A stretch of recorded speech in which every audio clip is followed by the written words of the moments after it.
Donc on continue avec le Talmud. Ah ouais, on a fini le Sukkot. Oui. J'ai fini tout Sukkot là. Oui, oui. Sukkot, pardon. Donc on fait quoi? C'est ça, oui. Il y a Brarot, Shabbat, Eruvin, Pesarim,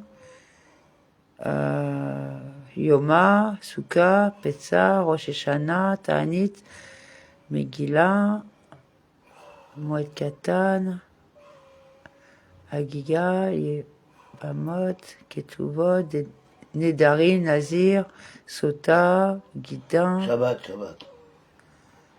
On l'a pas fait, Shabbat. Yeshuot. Shabbat ou Pessah. Allez, c'est bon. Il n'y a pas, non, il n'y a pas cherché Hanouka, mais non. Non, c'est pas une fête. Oui. C'est une fête rabbinique, Hanouka. C'est pas une fête de la Torah. Même si c'est des écrits ça sort des écrits de la Torah, mais c'est pas signalé comme une fête dans la Torah.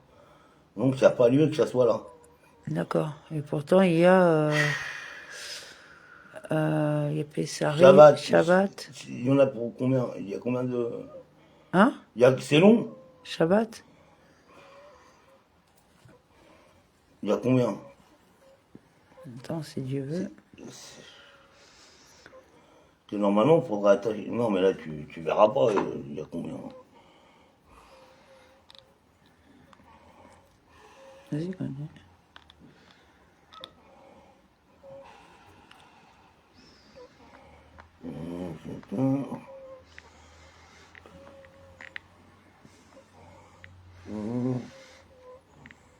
Combien?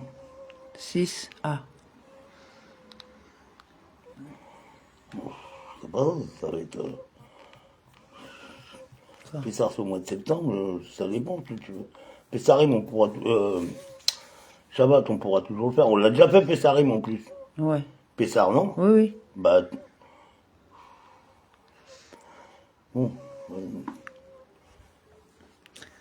Alors, Shabbat, Daf de A. Mishnah. Les actes d'exécution d'un domaine public vers un domaine privé ou vice-versa, qui sont interdits le Shabbat, sont principalement deux actions fondamentales qui comprennent 4 cas du point de vue d'une personne à l'intérieur d'un domaine privé et deux actions fondamentales, actions qui comprennent 4 cas du point de vue d'une personne extérieure dans un domaine public. La Mishnah précise comment se déroulent ces 8 cas. Afin de répondre à cette question, la Mishnah cite des cas impliquant une personne pauvre et un propriétaire. Le pauvre se trouve à l'extérieur, dans le domaine public, et le propriétaire à l'intérieur, dans le domaine privé. Le pauvre soulevait un objet du domaine public, étendait la main dans le domaine privé et remettait l'objet entre les mains du propriétaire. Dans ce cas, le pauvre accomplissait le travail interdit de transporter la totalité du domaine public dans le domaine privé. Ou encore, le pauvre a mis la main dans le domaine privé, a pris un objet des mains du propriétaire et l'a emporté dans le domaine public. Dans ce cas, le pauvre accomplissait le travail interdit de passer du domaine privé au domaine public dans sa totalité. Dans ces deux cas, parce que le pauvre a effectué la totalité du travail interdit, il est responsable et le propriétaire est exonéré. La Mishnah cite 2 cas supplémentaires. Dans ceux-ci, le travail interdit est effectué par le propriétaire qui se trouve dans le domaine privé. Le propriétaire a soulevé un objet du domaine privé, a étendu sa main dans le domaine public et a placé l'objet entre les mains du pauvre. Dans ce cas, le propriétaire a effectué les travaux d'exécution du domaine privé vers le domaine public dans leur intégralité. Ou encore, le propriétaire a mis la main dans le domaine public, a pris un objet des mains du pauvre et l'a emporté dans le domaine privé. Dans ce cas, le propriétaire a effectué le travail de transport du domaine public vers le domaine privé dans sa totalité. Dans ces deux cas, parce que le propriétaire a effectué la totalité du travail interdit, il est responsable et le pauvre est exonéré. Il existe 4 cas supplémentaires dans lesquels ni le propriétaire ni le pauvre n'ont effectué le travail dans son intégralité, et donc ni l'un ni l'autre n'est responsable. Le pauvre a étendu la main dans le domaine privé, et soit le propriétaire a pris un objet de sa main et l'a placé dans le domaine privé, ou le propriétaire remettait un objet entre les mains du pauvre et le pauvre emportait l'objet dans le domaine public. Dans ces cas, et dans les 2 cas suivants, l'acte de transférer l'objet d'un domaine à un autre était accompli conjointement par 2 personnes, le pauvre et le propriétaire. Parce que chacun n'a effectué qu'une partie du travail interdit, tous 2 sont exemptés. De même, dans le cas où le propriétaire a étendu sa main dans le domaine public, et soit le pauvre a pris un objet des mains du propriétaire et l'a placé dans le domaine public, soit le pauvre a placé un objet entre les mains du propriétaire, le propriétaire a transporté l'objet dans le domaine privé, parce que chacun n'a effectué qu'une partie du travail interdit, tous deux sont exemptés. Guémara, nous avons appris dans notre Mishnah, les actes accomplis le jour du Shabbat sont 2 qui en composent 4. De même, nous avons appris dans la Mishnah, dans le traité Shavuot, les serments sur une déclaration qui, lorsqu'ils sont violés, rendent quelqu'un susceptible d'apporter un sacrifice pour le péché, sont 2 qui composent 4. Les 2 premiers cas, qui sont mentionnés explicitement dans la Torah, sont celui qui a juré qu'il accomplirait une action spécifique à l'avenir et celui qui a juré de s'abstenir d'accomplir la dite action, sur la base d'une amplification dans le langage de la Torah. 2 autres cas sont ajoutés, celui qui a juré avoir accompli une action spécifique dans le passé et celui qui a juré de ne pas avoir accompli la dite action. Daf 2b.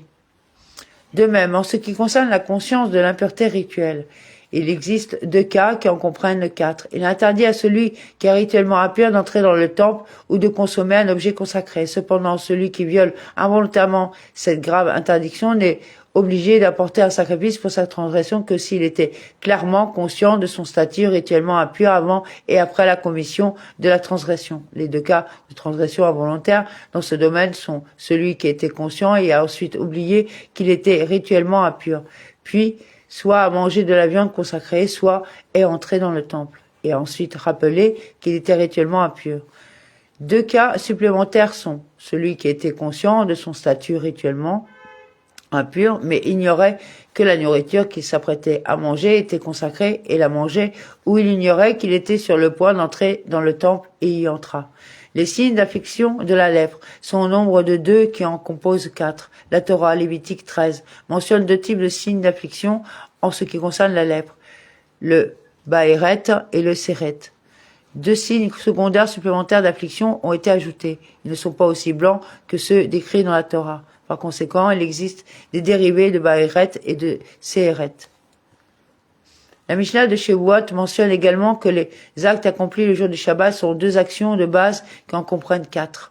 La Gemara demande, qu'est-ce qui est différent ici que notre Mishnah enseigne? 2 qui comprennent 4 à l'intérieur de 2 qui comprennent 4 à l'extérieur. Et quelle est la différence là, dans le traité Shavuot, que la Mishnah enseigne en ce qui concerne les transferts de Shabbat? 2 qui comprennent 4 et rien de plus? La Gemara répond, ici dans le traité de Shabbat, qui contient la discussion principale sur les alarot de Shabbat, la Mishnah enseigne les principales catégories de travail qui sont interdites pendant Shabbat, y compris l'exécution du domaine privé vers le domaine public. Et elle enseigne le sous-catégorie des travaux interdits le Shabbat, y compris le transport du domaine public vers le domaine privé. Mais là, dans le traité Shavuot, qui ne contient pas la discussion principale sur la halachot du Shabbat, la Mishnah enseigne les principales catégories de travail interdites le Shabbat, mais n'enseigne pas les sous-catégories de travail. La Gemara demande quelles sont les principales catégories de travail interdites le Shabbat. Ce sont des actes de réalisation du domaine privé vers le domaine public. Cependant, la Gemara objecte. Les actes d'exécution ne sont qu'au nombre de 2. Il y a le cas du propriétaire qui sort un objet du domaine privé et le remet entre les mains du pauvre dans le domaine public. Et le cas d'un pauvre qui prend un objet des mains du propriétaire dans le domaine privé et l'emporte dans le domaine public. Quels sont les 2 cas supplémentaires évoqués par la phrase 2 qui composent 4 dans le traité Shavuot?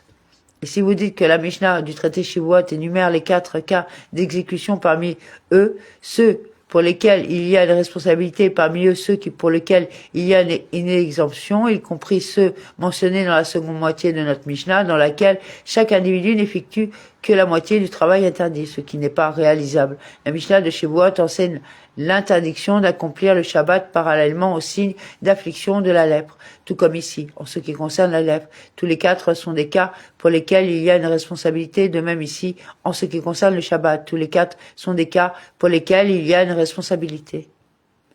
Au contraire, Rav Papa a dit que la différence entre la manière dont la halara est citée dans les traités de Shavuot et de Shabbat doit être comprise comme suit. Ici, où elle contient la discussion principale de la halara de Shabbat, la Mishnah enseigne les 2 cas de responsabilité et de responsabilité. Les cas d'exonération, c'est-à-dire les cas d'exécution pour lesquels on est responsable par la loi de la Torah, ainsi que ceux pour lesquels on est exonéré par la loi de la Torah. Cependant, là où elle ne contient pas la discussion principale sur la larote du Shabbat, la Mishnah enseigne les cas de responsabilité, mais n'enseigne pas les cas d'exonération.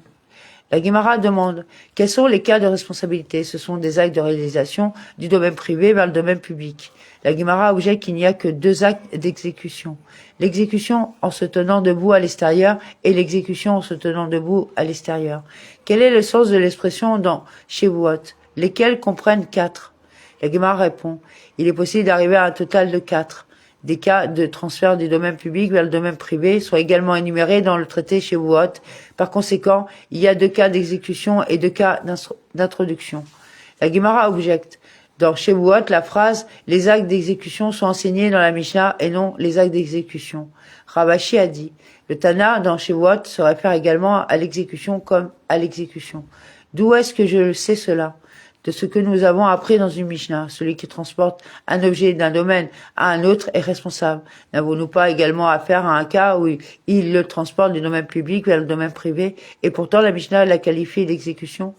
Et quelle est la raison pour laquelle le terme exécution est utilisé pour désigner un acte de réalisation? Le Tana qualifie d'exécution tout acte qui consiste à soulever un objet de son emplacement et à le transférer dans un autre domaine. Réaliser ne désigne pas seulement le fait de sortir un objet de sa maison, il s'agit plutôt d'une représentation générale du déplacement d'un objet du domaine dans lequel il se trouve vers un autre domaine. Ramina a dit, notre Mishnah est également précise et son langage nous amène à la même conclusion que l'expression les actes à accomplir le Shabbat ont été enseignés dans notre Mishnah. Mais immédiatement un cas de réalisation est articulé. Le premier cas répertorié dans notre Mishnah concerne le pauvre qui remet un objet entre les mains du propriétaire, ce qui est un cas de transfert du domaine public vers le domaine privé. La Guémara note en effet conclusion que le terme exécution fait également référence à l'exécution. Rava a dit, le langage des Mishnayot ne pose aucune difficulté. Le Tana de ces 2 Mishnayot n'enseignait pas les actes à accomplir pendant le Shabbat. Il enseignait plutôt les domaines du Shabbat. La version correcte de la Mishnah est la suivante. Les domaines du Shabbat sont 2 qui en composent 4. Et selon ce Tana, il y a 4 cas de travail interdit dans ces 2 domaines, à l'intérieur et à l'extérieur. Rav Matana dit à Abi. La Mishnah parle de 2 qui comprennent le 4 à l'intérieur et de 2 qui comprennent le 4 à l'extérieur, pour un total de 8. Il y a cependant une difficulté. S'agit-il de 8 cas? Ils sont 12. En y regardant de plus près, dans les 4 cas de la dernière partie de la Mishnah, le propriétaire et le pauvre accomplissent chacun une action individuelle contribuant au travail globalement interdit d'exécution ou d'exécution. Par conséquent, il y a 4 actions dans la première partie de la Mishnah et 8 actions dans la deuxième partie. Abi a répondu, d'après votre raisonnement, il s'agit de 16 actions, car même dans la première partie de notre Mishnah, celui qui reçoit l'objet et celui qui place l'objet participent chacun à l'accomplissement d'une action interdite. Il y a donc un total de 16 actions. Rav Matana a dit à Abi, ce n'est pas difficile comme cela est admis. Amen. Et on continuera demain pour la suite. Merci de votre écoute et bonne semaine. Ça y est, tu veux rajouter quelque chose?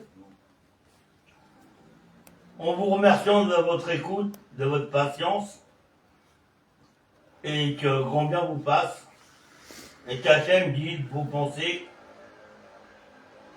vers cette sérénité que tous, conscients ou inconscients, nous espérons atteindre. Amen. Amen.